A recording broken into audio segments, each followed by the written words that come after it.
안녕하세요. 복음의 비밀을 알려주는 채널 시크릿 라이처스타입니다. 자, 오늘은 로마서 4장에 대한 말씀을 나눠보도록 하겠습니다. 사실 말씀을 읽어도 그 의미를 모르거나 따라서 그 속에 흐르는 하나님의 마음을 모를 때가 많은데요. 우리는 말씀을 수없이 읽고 그 말씀의 뜻을 잘 안다고 생각하면서도 이게 무슨 뜻이지라고 생각할 때가 있습니다. 자, 로마서 4장을 보면 아브라함의 사례가 나오면서 믿음에 대한 이야기를 시작합니다. 아브라함이 하나님을 믿었는데 그것을 의로 여기셨다고 기록하고 있죠. 그럼 우리도 단순히 믿으면 하나님이 의로 여기시겠구나 그런 생각이 들잖아요. 그런데 좀 더 들어가 보면 약간은 혼란스럽기도 합니다. 자, 아브라함의 의는 어떤 것일까요? 왜 로마서 4장은 아브라함의 사례를 들었을까요? 그러면 먼저 개역성경을 읽고 세번역으로 다시 읽어보겠습니다. 일하는 자에게는 그 삭설 은혜로 여기지 아니하고 빚으로 여기거니와 이를 아니할지라도 경건치 아니한 자를 의롭다 하시는 이를 믿는 자에게는 그의 믿음을 의로 여기시나니. 여러분, 이 말씀이 이해가 잘 가십니까? 그럼 다시 한번 세번역 성경으로 한번 읽어보도록 하겠습니다. 일을 하는 사람에게는 품삯을 은혜로 주는 것으로 치지 않고 당연한 보수로 주는 것이다. 그러나 경건하지 못한 사람을 의롭다고 하시는 분을 믿는 사람은 비록 아무 공로가 없어도 그의 믿음이 의롭다고 인정을 받는다. 자, 이해가 가십니까?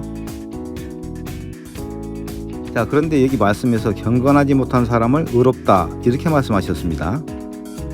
즉, 우리가 생각할 때는 하나님 앞에 경건해야 하고 일도 열심히 잘 해야 하나님이 너 의롭다 이렇게 말씀하실 것 같은데 말입니다.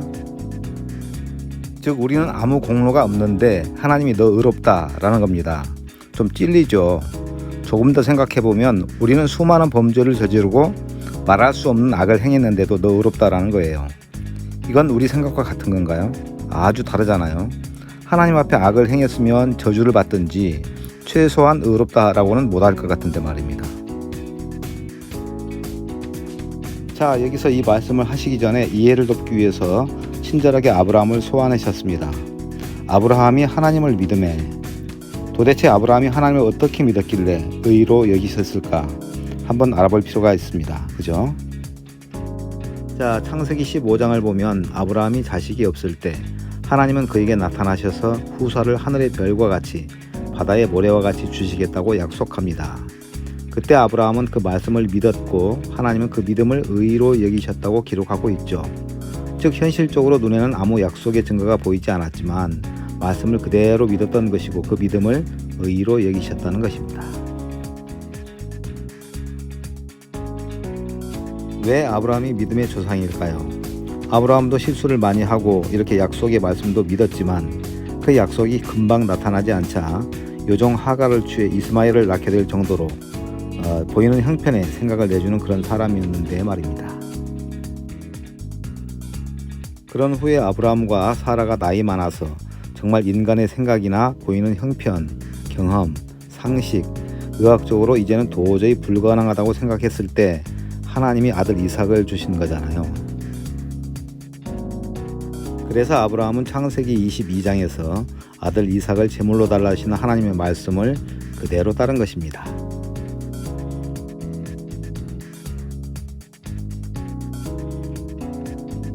아브라함이 100세에 얻은 독자 이삭을 번제로 하나님께 드릴 수 있었던 것은 바로 이삭을 통해 수많은 후사를 주시겠다고 약속하신 하나님의 말씀을 믿었기에 그가 죽지 않을 것을 알았고 죽는다 해도 다시 살 줄을 믿은 것입니다.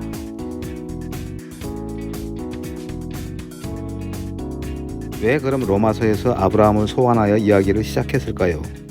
우리가 믿음을 가지는 것도 동일하다는 것입니다. 즉, 우리가 아무 일도 안 했고 경건하지도 않았는데, 아니 좀 더 심하게 말하면 우리가 악하고 더럽고 추한 인간이면서 하나님 앞에 마음대로 살았는데도 너 의롭다 라고 말씀하셨다면 하나님, 전 의롭지 않습니다. 제가 살아온 삶을 제가 잘 아는데 전 도저히 하나님 앞에 의롭지 않습니다 라고 말한다면 우리 자신 입장에서 보면 맞는 말이지만 하나님이 보실 때는 믿음이 하나도 없다는 말씀이 됩니다. 즉, 우리를 하나님이 의롭다고 하셨으면 우리 행위에 좋고 나쁨에도 불구하고 염치도 없지만 제 행위와 상관없이 하나님이 의롭다 하셨으니 의롭습니다 라고 말하는 믿음이 있어야 합니다. 그런데 우리는 왜 하나님이 우리 그런 형편없는 모습을 아시면서도 그렇게 말씀하시냐는 것이죠. 공의의 하나님이신데 말입니다. 바로 그것은 우리 행위를 보고 말씀하시는 것이 아니라 예수 그리스도께서 우리를 위해 하신 일을 보시고 우리를 덮어주신다는 것이죠. 그러면 우리가 어떤 믿음을 가져야 될까요? 수많은 사람들이 말씀보다는 자신의 행위에 초점을 맞추며 살아갑니다. 사탄이 우리 정체성을 그렇게 흐리게 만들어버렸습니다. 난 죄인이야. 난 하나님을 위해 제대로 일한 게 없어. 난 너무 악하고 하나님 앞에 온전치 못해. 그런 내가 어떻게 의로울 수 있어?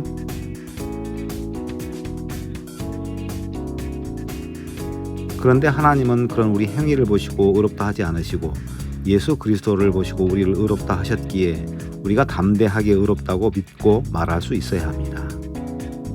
그런 사람이 진정의 행복자요 말씀을 믿는 자입니다. 하나님은 이미 우리 모두를 의롭게 해놓으셨습니다. 이제 공은 우리에게 던져진 것이죠. 이 사실을 믿느냐 못 믿느냐 그건 우리의 믿음에 달려 있습니다. 비록 우리가 하나님 앞에 한 일이 아무것도 없다 하더라도 아브라함처럼 먼저 약속으로 주신 말씀을 믿고 독자 이삭을 드린 행함이 있었던 것처럼 우리를 의롭다 하신 하나님을 그대로 믿을 때 비로소 하나님의 의가 우리에게 그대로 임할 것입니다.